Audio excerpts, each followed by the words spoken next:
Jesus disse: no mundo tereis aflições.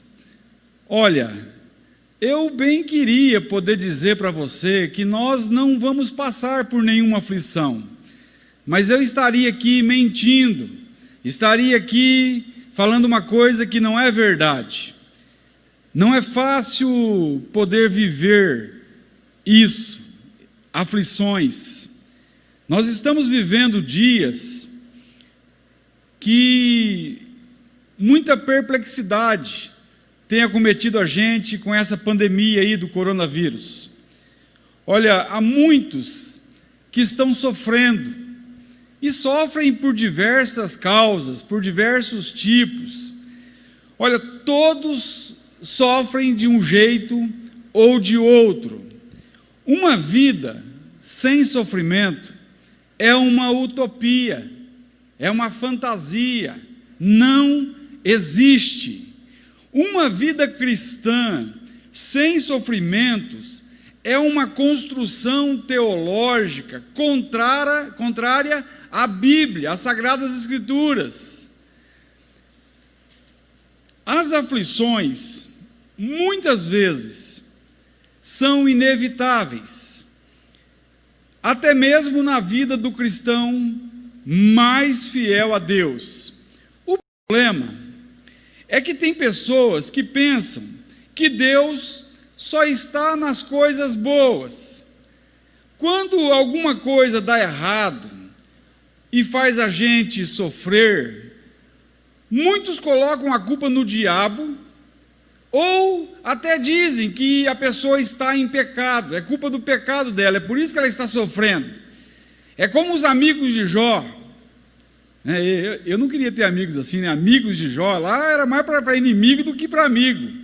Então, mas os amigos de Jó, todos eles, se você parar para analisar e ler o livro de Jó, eles sentenciam Jó, dizendo que ele estava em pecado, que era por causa de seu pecado que ele estava sofrendo do jeito que ele estava sofrendo. E não era. Deus estava agindo, Deus estava fazendo a sua obra, Deus estava glorificando o seu nome por meio da vida de Jó.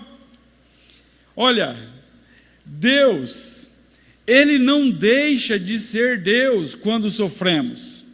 Deus é fiel e bom, mesmo quando a doença nos atinge, mesmo quando os sofrimentos dessa vida nos causam dor. Olha, não é fácil viver, sabe, em aflição. Eu sei disso. Às vezes é muito fácil falar, sabe, sentir na pele é muito diferente. Mas eu sei o que é ser afligido, eu sei o que é aflição, eu sei o que é sofrimento. Eu sei na pele como é a dor, sabe, de aflições. Jesus disse: no mundo tereis aflições. E é sobre isso que eu quero ministrar nessa noite. Quero compartilhar algumas lições sobre aflições. Primeira lição: existem muitos tipos de aflições. Olha só, tem muitos tipos, e eu quero falar sobre alguns desses tipos. Primeiro, aflições de ordem natural.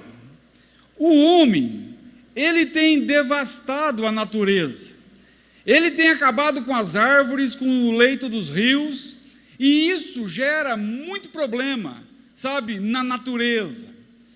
A Bíblia diz que a criação está com dores de parto, a criação geme, sabe, pelo que o ser humano tem feito. Romanos 8, 22. Muitas tragédias acontecem e ceifam milhares de vidas, sabe,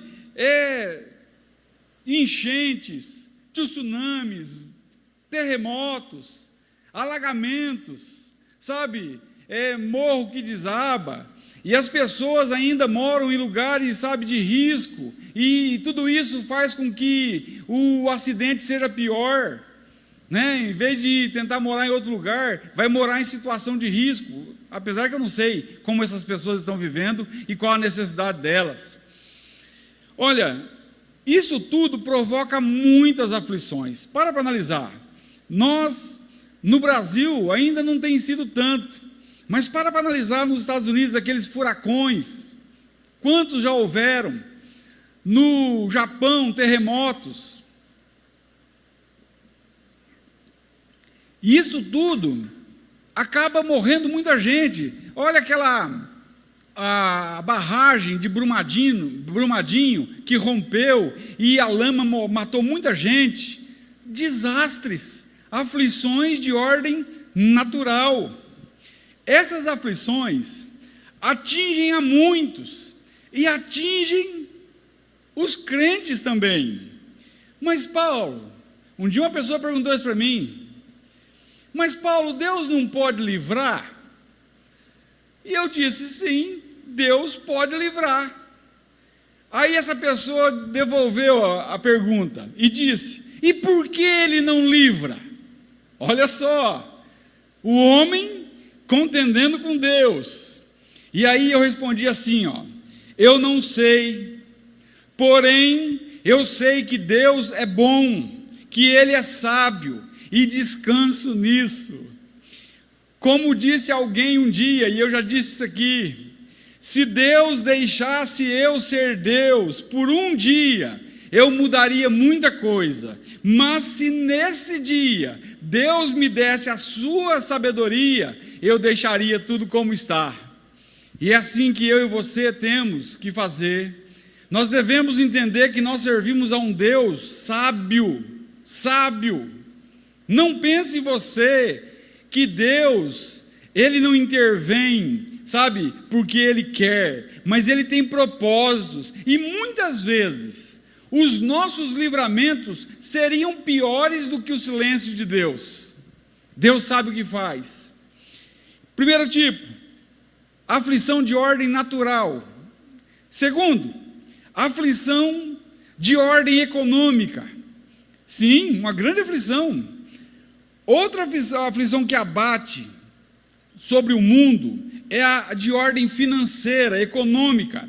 Uma crise financeira abala as famílias e muitas vezes levam as pessoas ao desespero. Tem gente que não consegue administrar a perda de bens e acaba dando cabo da sua própria vida. Tem gente que não consegue mais viver num patamar menor do que vivia, e uma situação financeira, sabe, cheia de dívidas, acaba essa pessoa tirando a sua própria vida. No Brasil, só para você ter uma ideia, mais de 5 milhões de pessoas passam fome. Já pensou um negócio desse? No mundo, 8.500 crianças morrem de fome por dia. Nesse ano, as coisas ainda pioraram por causa do coronavírus. Muitos perderam seus empregos, empresas fecharam. As pessoas estão muitas vezes desesperadas por causa de uma situação econômica. Não sabemos onde vai parar tudo isso.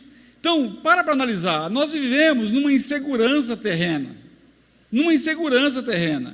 Enquanto isso, de casos como crianças morrendo de fome, nós vemos outro extremo, o de pessoas egoístas, que desperdiçam alimentos e não ajudam os mais necessitados. E o pior, muitas vezes essas pessoas somos nós. É duro dizer isso aí.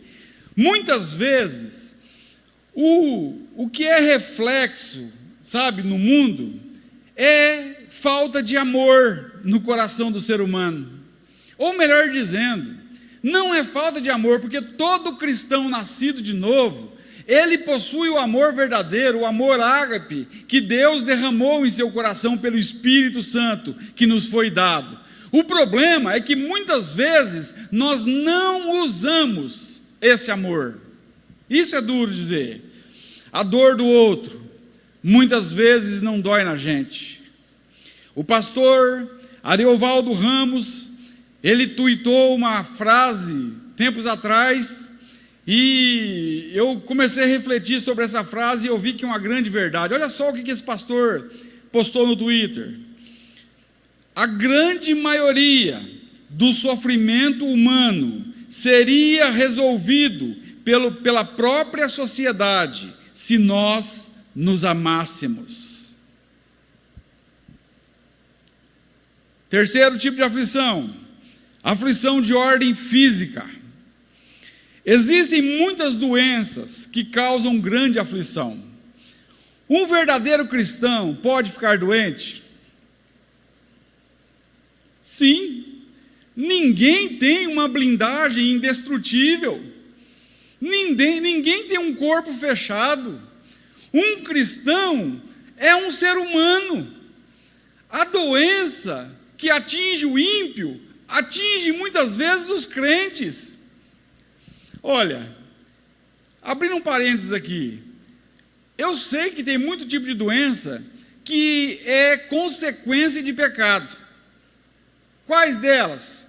Olha, pessoas que vivem numa promiscuidade, numa depravação sexual, numa imoralidade sexual. Essas pessoas pegam muitos tipos de doenças. AIDS, DST, HPV. Então, para você ter uma ideia, isso gera aflição. Então, mas isso, muitas vezes, é colheita daquilo que plantaram. Mas nem toda doença vem daquilo que nós fazemos. Chega, aparece em nós. Olha, talvez você pergunte, Paulo, mas Deus pode curar? É claro que Deus pode curar. Claro que sim, se Ele quiser. Porém, muitas vezes, Deus é mais glorificado numa situação de enfermidade na vida de uma pessoa do que se Deus curasse aquela pessoa. Eu conheço muitas pessoas, visitei muitas pessoas sofrendo já, sabe, eu vi Deus agindo muito. Se Deus tivesse curado, talvez a pessoa nem tivesse glorificado tanto a Deus como glorificou em sua doença. Martinho Lutero, tem uns camaradas peitudo, viu? Tem uns camaradas que é de tirar o chapéu. Martinho Lutero, ele disse isso aqui, ó: eu louvo a Deus pela saúde, mas eu o louvo ainda mais por toda a enfermidade, pois elas me fizeram chegar perto dele. Olha só a frase. Lembrei da irmã Lúcia de novo, da mulher com câncer lá, que passou a noite inteira louvando a Deus por causa da enfermidade, né? Por estar naquela condição.